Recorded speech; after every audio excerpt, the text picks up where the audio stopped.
civile Forces vives de la République démocratique du Congo, coordination provinciale de la société civile du Nord Kivu, les coordinations des territoires de Beni, de Lubero et des villes de Butembo et de Beni.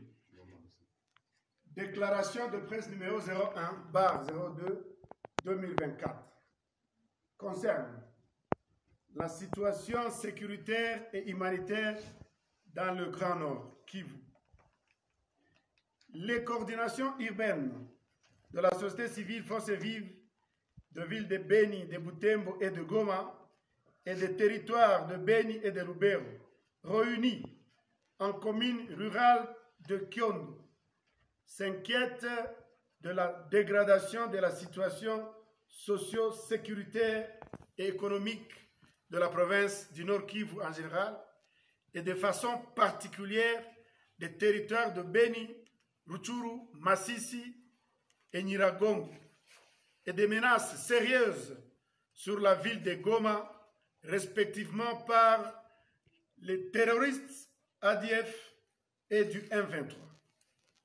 Les 5 coordinations réunies fustigent les comportements du gouvernement central et provincial qui se caractérise par un silence coupable face à l'agression rwandaise et ougandaise sur le territoire congolais en dépit des alertes des forces vives.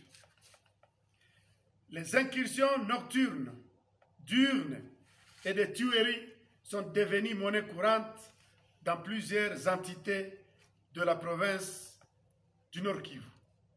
Le pays va mal.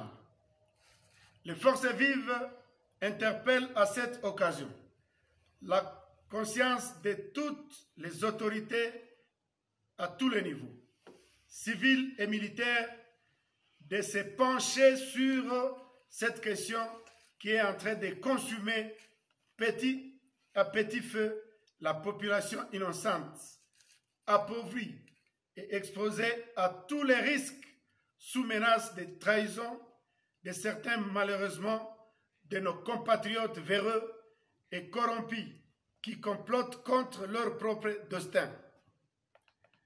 Un appel vibrant est lancé à tous les citoyens ou autres personnes de bonne volonté de venir au rescousse de nos compatriotes à détresse en territoire de Beni, Rutshuru, Nyiragongo, suite au massacre des ADF et à l'agression rwando-ougandaise sous l'étiquette du M23 en complicité avec la communauté internationale. Considérant la gravité de faits si haut énumérés, entre autres, la situation qui prévaut actuellement sur les fronts militaires, occasionnant le déplacement de plusieurs populations et qui provoque une crise humanitaire généralisée sans précédent, les forces vives recommandent ce qui suit. 1. Au gouvernement d'accélérer le processus du départ de la MONUSCO, de relever le porte-parole des opérations Sokola 1 en la personne de Anthony Mwalushai, qui s'est distingué dans la communication mal orientée, de se pencher sur la question de la gestion du conflit des limites entre la population riveraine du parc national de Virunga et l'ICCN avant que le pire n'arrive, de sanctionner des personnes impliquées dans la destruction intentionnelle du lac Édouard dans la cité de Kiavignon.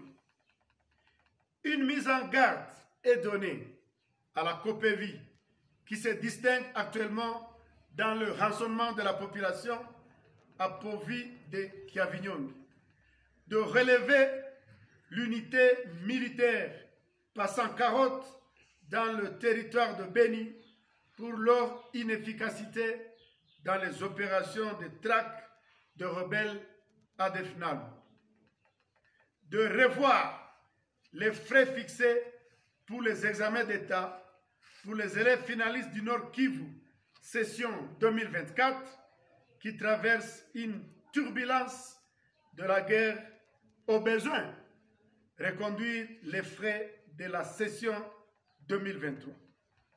Au Conseil de sécurité et à toute la communauté internationale d'éviter de jouer à la double face et de sanctionner les agresseurs de la RDC, en l'occurrence le Rwanda et l'Ouganda. 3. À la MONUSCO, en attendant votre départ définitif, interdiction formelle de circuler dans le Grand Nord en général et plus particulièrement en Béni-Ville et Béni-Territoire. 4. À la justice militaire de sanctionner tous les militaires affairistes qui se sont livrés à l'exploitation des ressources naturelles. Enfin, 5.